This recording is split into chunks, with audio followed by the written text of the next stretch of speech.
नमस्कार साथियों, स्वागत है आप सभी का आपके अपने YouTube चैनल स्टडी करियर में। तो साथियों, मैं आज बात करने जा रहा हूं कि रेलवे की लोको पायलट कैसे बने। रेलवे में लोको पायलट कौन बन सकता है, लोको पायलट बनने के लिए क्या क्या योग्यता है, क्या एज रिलैक्सेशन है, कौन सी यहाँ पे डिग्रियां चाहिए, इन सभी मुद्दों पे बात करेंगे। तो साथियों, इस चीज को जानने के लिए वीडियो को अंत तक जरूर देखिएगा। चैनल पे नया, चैनल को सब्सक्राइब अवश्य कर लीजिएगा। वीडियो अच्छा लगे तो लाइक करके दोस्तों को भी शेयर अवश्य कीजिएगा। तो साथियों, मैं आज बात करने जा रहा हूँ कि रेलवे में एएलपी कैसे बने। तो यहाँ पे साथियों, इस चीज़ को बनने के लिए सबसे पहले आपको जो पहला चीज़ जो आपको चाहिए, उसके लिए आपको क्या चाहिए कि पहले तो आपका हाई स्कूल पास मतलब मैट्रिक यानी 10th पास नेसेसरी होना चाहिए। उसके बाद आपको जस्ट उसके बाद जो ITI का डिग्री होती है, ITI का कोर्स होता है, वो ITI आपका 2 साल का कोर्स होना चाहिए। 1 साल में भी आपको उसमें कुछ कोर्स है जैसे डीजल मैकेनिक, वो कोर्स भी चल सकता है। यानी आपके पास मैट्रिक और 10th हाई स्कूल पास और ITI ये होना चाहिए। या फिर ITI करने के बाद जो एक्ट अप्रेंटिस होता है, रेलवे के थ्रू से हो या अदर कोई कंपनीज के थ्रू से हो, जो आप ITI के बाद एक्ट अप्रेंटिस करते हैं, जो 1 साल की कोर्स होती है, आपको वहाँ सैलरी मिलती है और 1 साल के बाद जो डिग्रियाँ मिलती है वो भी वैलिड है। उसके बाद ये आपका हो गया 10th प्लस ITI। 10th तो आपको नेसेसरी है। उसके बाद टेक्निकल डिग्री में ITI होना जरूरी है। दूसरा, अगर आपके पास ITI नहीं किया, उससे कुछ हायर एजुकेशन आप प्राप्त किए हैं, जैसे पॉलिटेक्निक, यानी पॉलिटेक्निक का डिग्री होता है 3 इयर्स का। उसमें कुछ मैकेनिकल, इलेक्ट्रिकल और इलेक्ट्रॉनिक्स इस तरह का 2-3 उसमें भी ट्रेड वैलिड है। जैसे सिविल इंजीनियर, सिविल इंजीनियरिंग का ट्रेड जो है लोको पायलट बनने के लिए मान्य नहीं है। फ्रेंड्स, तो इस तरह से जो बात करेंगे तो यहाँ पे ये आपका जो है लोको पायलट बनने के लिए आपका इसमें डिप्लोमा यानी जिसको पॉलिटेक्निक कहते हैं, इसमें भी 2-3 ब्रांच अगर आपके पास है, उस ब्रांच से अगर आप पॉलिटेक्निक किए हुए हैं तो उसमें भी आप वैलिड हैं। अच्छा, उसके बाद इसके बाद अगर आप बीटेक किए हुए हैं तो बीटेक में भी जो बीटेक 4 साल का कोर्स होता है, यानी इसको बैचलर डिग्री कहते हैं, बैचलर ऑफ टेक्निकल एजुकेशन में। उसमें क्या होता है आपका, उसमें भी आप मैकेनिकल हो, इलेक्ट्रिकल हो, इलेक्ट्रॉनिक्स हो, उसमें भी 2-3 ट्रेड जो ही मान्य है यहाँ पे लोको पायलट बनने के लिए, रेलवे की ड्राइवर बनने के लिए। इस तरह से आप देखेंगे आपके पास 10th नेसेसरी होना चाहिए। 10th के बाद अगर आप ITI किए हो तो भी आप एलिजिबल है। 10th के बाद अगर आप यहाँ पे पॉलिटेक्निक किए हैं तो भी ग्रेजुएशन आपका लोको पायलट बनने के लिए आप एलिजिबल हो। लेकिन यदि आप यहाँ पे बीटेक किया हो तो बीटेक करने के लिए आपको 10th भी करना पड़ेगा, इंटर भी करना पड़ेगा, उसके बाद बीटेक होगा। तो फाइनली फ्रेंड्स, अगर बात करें तो एक मैट्रिक होना चाहिए, उसके बाद ITI या तो पॉलिटेक्निक, ये आप जान गए। उसके बाद या तो अगर ये दोनों में नहीं है तो आप हायर एजुकेशन जो बीटेक होता है, यानी जिसको बोलते हैं इंजीनियर है, वो आप इंजीनियरिंग का डिग्री भी आपके पास है तो आप बन सकते हैं। ये हो गया इसका आपको ब्रांच सहित आपका जो टेक्निकल एजुकेशन है, ये मैंने बता दिया। तो यहाँ पे ये स्पेशल लोको पायलट बनने के लिए बात, बाकी बिना ITI, बिना पॉलिटेक्निक, बिना डिप्लोमा का और रेलवे में कोई टेक्निकल पोस्ट है कि नहीं है, इसके लिए मैं अदर एक वीडियो बनाऊंगा कि टेक्नीशियन एक पोस्ट होता है, जो ALP और टेक्नीशियन दोनों साथ में ही वैकेंसी आता है इंक्लूड होके। तो वो टेक्नीशियन के लिए यहाँ पे कौन कौन सी योग्यता चाहिए। यदि अगर आपके पास ITI नहीं है, पॉलिटेक्निक भी नहीं है, हो सकता है बीटेक है या फिर पॉलिटेक्निक है, या फिर आप ओनली जो है आप इंटर आर्ट्स से किए हैं या फिर साइंस से किए हैं, तो उसके लिए आपके लिए रेलवे में क्या टेक्निकल डिग्री में क्या आपके लिए रास्ता है, इस पे डिटेल्स में बात नेक्स्ट वीडियो में जरूर करूंगा। लेकिन मैं अभी बात करने जा रहा हूं लोको पायलट बनने की स्पेशल योग्यता पे, जो विशेष योग्यता है उसमें बनने के लिए आपके पास क्या क्या होना चाहिए। ये आपके फाइनली आपको जो है इसमें डिग्रियां मैं बता दिया। उसके बाद बात करेंगे कि यहाँ पे जो है और आपके पास एजुकेशनल क्वालिफिकेशन, यदि आप यहाँ पे बहुत सारे डिग्रियां हैं अगर वो रखते हैं तो यहाँ पे इसके लिए मैं जो स्पेशल डिग्रियां बताई, स्पेशल इसी के लिए ये यहाँ पे दिया गया है। और यहाँ पे इस चीज़ का लिए आवेदन जो है स्टार्ट भी हो चुका है। और जो इस डिग्रियाँ जो भी इस योग्यता को अगर प्राप्त किए हुए हैं या फिर इस डिग्री आपके हाथ में है तो आप जरूर आवेदन करें। और यहाँ पे लोको पायलट बनने का एक अवसर दिया गया है। हालांकि वैकेंसियाँ कम है, इससे पहले मैं वीडियो एक बना चुका था वैकेंसी के रिगार्डिंग, इतनी कम वैकेंसियाँ क्यों है। तो इसके लिए जो है कई सारे ट्विटर कैंपेन भी चलाए गए हैं। हालांकि उसमें अभी इंक्रीज होने की कहीं कहीं से आशा भी मिला है। कहीं जो है अदर जो गवर्नमेंट होते हैं, विपक्ष के बड़े नेता राहुल गांधी ने भी इस पर एक ट्वीट किया था, बड़ा सा संदेश इसमें भी वो भी दिए हैं। तो हालांकि इसमें राजनीतिक दबाव भी होगा, जरूर होगा, तो इसको देखते हुए वैकेंसी इंक्रीज जरूर होगा। और यहाँ पे जो आप इसीलिए इसको सुनहरा अवसर आप बोल सकते हैं, इसीलिए आपको अभी से ही तैयारी में लगना है और एक सीट आपको किसी भी हर हाल में यहाँ पे अचीव करना है।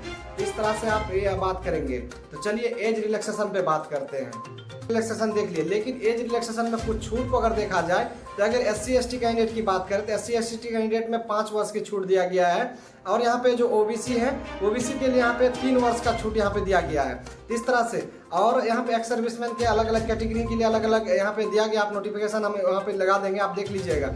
उसके बाद इस तरह का एज रिलैक्सेशन आप यहाँ पे देख पा रहे हैं। और यहाँ पे अगर दूसरी चीज बात करें कि इसके लिए आपको जो बनने के लिए क्या क्या स्टेज पार करनी होगी, यानी ALP फाइनली लोको पायलट आपने तो सारा जो है योग्यता रख लिया, आपका एज रिलैक्सेशन में आपके पास सभी चीजें आप उपलब्ध है, लेकिन ये चीज बनने के लिए आखिर किस चीज को पार करने के यहाँ तक पहुंचना पड़ेगा।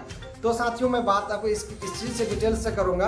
तो सबसे पहले आपने तो अभी फॉर्म भरेंगे, अब फॉर्म भरने के बाद उसका आप तैयारी में लगेंगे, उसके बाद हो सकता है 2 महीना या फिर 1 महीना के बाद आपका जो एग्जाम लिया जाएगा, जिसको कहते हैं CBT 1 यानी फर्स्ट CBT यानी कंप्यूटर बेस्ड टेस्ट पहला एग्जाम होगा। उसमें नॉर्मली जो जनरल कंपटीशन का एग्जाम होता है, यानी जनरल जो प्रश्न होते हैं मैथ, साइंस, GK, GS सभी ये सभी चीज़ें जो उस सब्जेक्ट रहेंगे, यानी वो एग्जाम 75 नंबर का आपका जो है एग्जाम लिया जाएगा।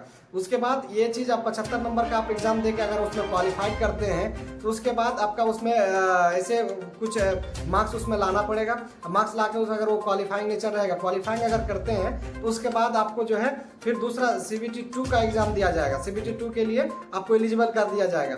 उसके बाद आप CBT 2 में एलिजिबल आप हो जाएंगे। उसके बाद CBT 2 के लिए आप शॉर्टलिस्टेड होंगे, उसकी तैयारी आप करने लग जाएंगे। फिर उसका एग्जाम जब आएगा तो आप एग्जाम के लिए आप फॉर्म फिलअप, उसके लिए फिर आप एग्जाम जो आपका पोस्ट प्रेफरेंस है वो पोस्ट प्रेफरेंस का आप चॉइस फिल करेंगे। उसके बाद फिर तैयारी CBT 2 के लिए लग जाएंगे। CBT 2 में आपका 2 टेस्ट होना है। CBT यहाँ पे part A part B। Part A में आपका जो है नॉन टेक्निकल रहेगा, जैसे साइंस हुआ, ड्राइंग हुआ, कुछ मैथ रहेंगे, रीजनिंग रहेंगे, इस तरह का जो है इसमें हिस्ट्री ज्योग्राफी का प्रश्न कम दिखेगा, करंट अफेयर्स रहेगा। इस तरह से आपको जो वो पार्ट A में CBT 2 में जो 2 पार्ट में एग्जाम होंगे वो CBT पार्ट A में आपको देख लिए नॉन टेक्निकल, और पार्ट B में जो होगा वो टेक्निकल प्रश्न रहेंगे। जैसे ITI से रिलेटेड है तो ITI का जो आप इलेक्ट्रीशियन है तो इलेक्ट्रीशियन ट्रेड का क्वेश्चन रहेगा, फीटर ट्रेड से रिलेटेड है तो फीटर से क्वेश्चन रहेंगे। आप इस तरह से बहुत सारे जो है ट्रेड, अलग अलग ट्रेड का, इंजीनियरिंग अगर किए हुए तो इलेक्ट्रिकल इंजीनियर उसका अलग ट्रेड, उस ट्रेड से रिलेटेड किताब से क्वेश्चन रहेंगे। तो यहाँ पे इस तरह से जो है इसका क्वेश्चन रहेंगे। तो पार्ट A पार्ट B, यानी पार्ट A का मार्क्स से आपका मेधा बनना है, उसी से आपका मेरिट लिस्ट बनना है, और पार्ट B जो टेक्निकल है उस पर आपका क्वालिफाइंग नेचर है, उसमें आपको 30% मार्क्स लेके आना है, उसमें लेके आना है। तो उस हिसाब से वो पार्ट B जो है 75 नंबर का जो है एग्जाम होगा आपका। तो उसमें आपको क्वालिफाइंग नेचर है, वो क्वालिफाइंग करते हैं तभी आपका पार्ट A का मार्क्स से आपका मेधा बनेगा। नहीं तो अगर आप पार्ट A में बहुत ज़्यादा नंबर है, पार्ट B में आप क्वालिफाइंग ही नहीं कर पाए तो आपका कॉपी जो है चेक ही नहीं किया जाएगा, आपका रिजल्ट वहाँ पे शो ही नहीं होगा। तो इस तरह से आप देखेंगे। उसके बाद आपका ये जब हो गया पार्ट, आप CBT 1 देख लिए, CBT 2 में 2 पार्ट देख लिए। उसके बाद अगर CBT 2 भी आप क्वालिफाइंग कर जाते हैं तो ड्राइवर बनने के लिए एक मस्ट एग्जाम होता है जिसको कहते हैं साइको, यानी यहाँ पे CBAT कंप्यूटर बेस्ड यहाँ पे एप्टीट्यूड टेस्ट, यानी इसको कहते हैं साइको टेस्ट। यानी साइको वहाँ पे मेमोरी टेस्ट, ब्रीक टेस्ट, इस तरह से बहुत सारा टेस्ट होता है वहाँ पे। साइको टेस्ट आप समय आएगा तो मैं उसके लिए डिटेल्स बता दूंगा, क्योंकि मैं भी साइको टेस्ट दिया हूँ। तो यहाँ पे साइको टेस्ट के लिए आपको सारा एक डिटेल्स बता दूंगा।